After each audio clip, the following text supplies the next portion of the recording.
First of all, I'd like to say, well, thanks ever so much to everyone for coming along. You're all very welcome indeed. Now, I doubt if many of us have come as far as Dr. Newton Jubano. He's travelled all the way from Africa to be here today, so an extra special to you. Welcome to you, Doctor.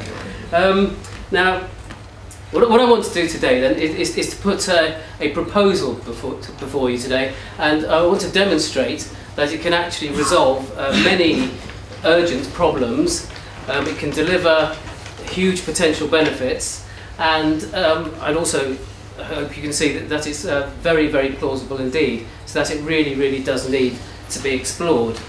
Now, I always open my presentations, though, you know, with a little puzzle, just to make sure that our brains are all waking, or all awake. So who can tell me what all these things have in common? They're obvious. Absolutely, yep. They all state the obvious, don't they? And to a large extent, see, that's all I'll be doing today. I just want to state some obvious things and present to you some, should we say, self-evident truths and very basic logic based on those. And you know, I hope you don't mind me doing that. Now, so I want today to be an upbeat meeting, because there's so much bad news around, isn't there? And I remember seeing the reports that came out of Davos at the beginning of last year, where at the time they said that the world was in no fit state, you know, the economy was in no fit state to take any new shocks. But since then we've had so many crises and catastrophes that I've actually lost count. So it's, you know, it's little wonder that the world economy is on its knees now. But I've been on a speaking tour of the FREdome Group, just trying to give business owners some hope and some optimism that there's actually a path, you know, not just to sustainable growth, but to beneficial growth. And I think that's really important, because there's always been a strong correlation between, you know, confidence and market performance. And in fact, I think it's true to say that our whole economy is based on confidence, isn't it? Because, you know, certainly my money in the bank and your money, you know, most of it's not really hard cash, is it? It's the perceived value of the company shares in which it's invested. And if a company goes under, then that money simply disappears, doesn't it? And if there's a general collapse in confidence, then billions can be wiped off the stock market, and then we're left in this position of spiralling unsustainable debt. But conversely, you see, if we can put some confidence back into the system, then we can put billions of pounds back onto the stock market. But of course, our economy is not only based on confidence, is it? It's based on something else as well, and that's natural resources. Now again, speaking very simply, our economy is structured in 3 tiers. So at the bottom we've got the primary industries that gather natural resources, and then built onto that we have manufacturing, which turns those natural resources into products, and then supported by both of those we've got sales and all the service industries. Now the problem is, you see, is that if supplies of natural resources start to falter for any reason, then the whole lot starts to come tumbling down. Now, see, over the years we've been used to being in this constant boom and bust cycle, haven't we? So we start to assume that every time there's a downturn, then there must be a healthy recovery around the corner. But that may not always be true forever. See, there's something else going on. And see, our projections of constant economic growth, if you think about it, they're based upon an assumption that we can have constantly accelerating overconsumption of a resource base that's not only finite, it's actually diminishing. So sooner or later, you come to that crunch point. See, and it's just possible that we're at that crunch point now. You see, just suppose that some commodities are starting to become scarce, then you know, what sort of symptoms would you expect to see? Rationing. Rationing? Price Prices. Yeah, price rising, I'd say. So the question is that as you go about your daily life, you know, which commodities do you see consistently rising in price? What are the key ones? Yeah, petrol, fuel. Anything else? Food, yeah. Food and fuel, they're the 2 things that are going up in price, aren't they? Now, next question is, when we consume food and fuel, what do they become? You know, what material things do they become? Waste. Certainly food becomes waste, doesn't it? And carbon dioxide. Yeah, carbon dioxide, carbon emissions, that's right. They become carbon emissions and waste. So do you agree that if we could only start converting carbon emissions and waste back into food and fuel, then we've got a cyclic, sustainable economy? So next question is, what process is it that turns carbon emissions and waste back into food and fuel? Plants. Plants, absolutely. It's photosynthesis, isn't it? It's what trees and crops do. Yes, you remember, you know, they take a bit of CO2 and some sunlight and some water and a bit of muck, yeah, and you can grow food and energy crops. And we all learnt that at school, but the problem is, you see, is that that link hasn't been generally made. And you see, now, so here's the real root of the problem. The problem is that there isn't enough arable land left in the world to do photosynthesis on a sufficient scale to take our carbon emissions and our waste, which are now building up, and convert them back into food and fuel, which are now becoming in increasingly short supply. And one of the principal reasons for that is that when we first explored those great land masses, the first thing that we did, quite understandably, was to clear the coastal trees. See, the problem is, you see, that rainforest, if you think about it, can only be rainforest if it's connected to a source of airborne moisture which comes from over the sea. Right? So as soon as you remove those coastal trees, then it's game over. The whole continent will progressively turn into desert. So the solution then is to put the coastal trees back, which is not easy because the desert climate, of course, is very harsh. But Andrew Fletcher, who I hope is sitting somewhere here, oh yeah, he's standing over there, he's an engineer, and he has pointed out, you see, that the oil supertankers, they all tend to come from the desert regions, and then we send them back full of seawater as ballast. But meanwhile, we're still outfall piping our wastewater and sometimes even raw sewage off our coasts, and then it comes back to haunt our beaches. So he says, so if instead of sending seawater back, if they were filled with our wastewater, then at the other end, you've suddenly got all the organic material and the nutrients that you need to turn sand back into soil, and you've got millions of tons of water with which to irrigate your coastal tree belts, and they will then induce a moist microclimate, enabling agroforestry to proceed back inland, taking all that excess CO2 out of the air and growing the food and the energy crops that the world needs. He also points out that if we could use coastal vegetation to seed these great circulating air currents with moisture, then we can actually send rainfall to the far side of the desert, where and even arrest the desertification, or even reverse it. The desertification that causes communities such as Dr. Gibonow's people, they're forced to abandon their own land and invade their neighbours' territory.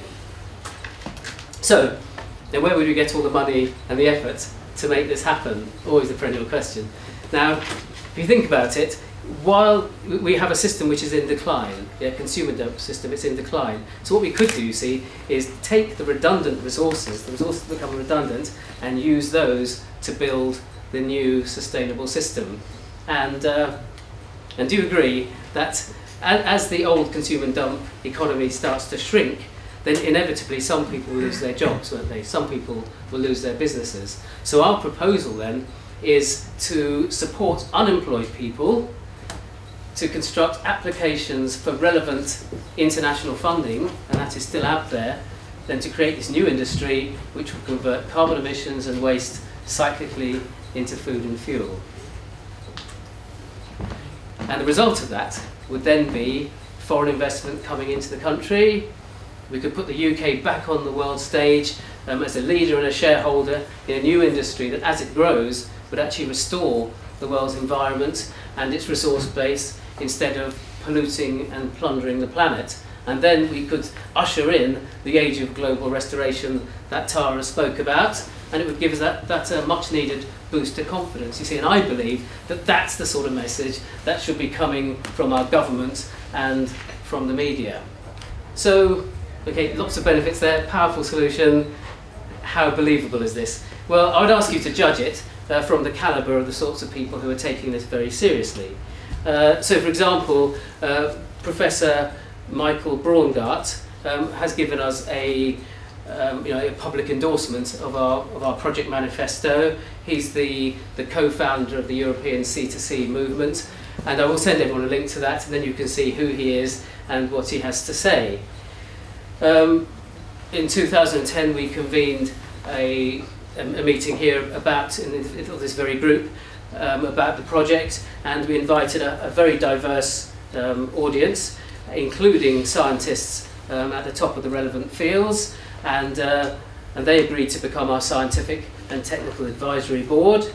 And Liverpool John Moores University, represented today by Dr. David Wilkinson, who's sitting here in the front, they led our first funding application to Europe, and that application it included we had a number of partners, but both in the UK and in Spain, and between them they pledged €500,000 if that can be matched by Europe. And yes, we had partners in the UK and in Spain, and in fact our Spanish partners are arranged along the Andalusian coast, where the Sahara Desert is now beginning to cross over from Africa into Europe.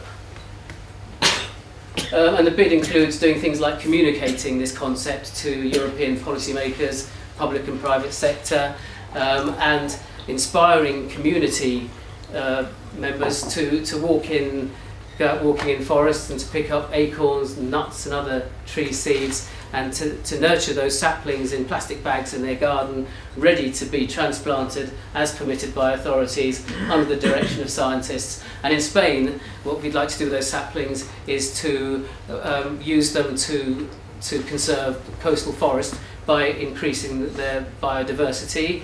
And in the UK, our vision is to plant a line of trees from the East Anglian coast towards an inland reservoir in order, as a coastal defence, as East Anglia, as you said, there is falling into the sea at the moment, literally, to combat drought in the region, and as proof of the project concept. And over there in the bottom right-hand corner, you can see footage that Andrew has shot on the south coast, and it clearly shows trees, a belt of trees, drawing in that moisture inland from the sea.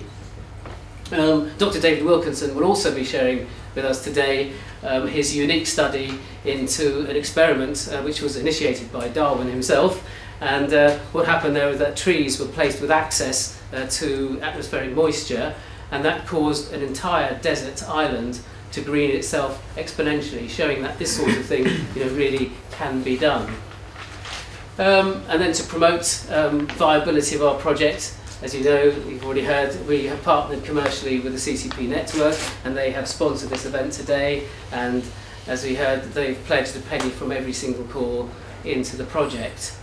So in summary then, our proposal then is to support unemployed people to construct applications for international funding, to create a new industry, to start converting carbon emissions and waste cyclically into food and fuel. See, and I know, let me just say, that what I hope I've done is to demonstrate then that this approach could resolve many urgent problems.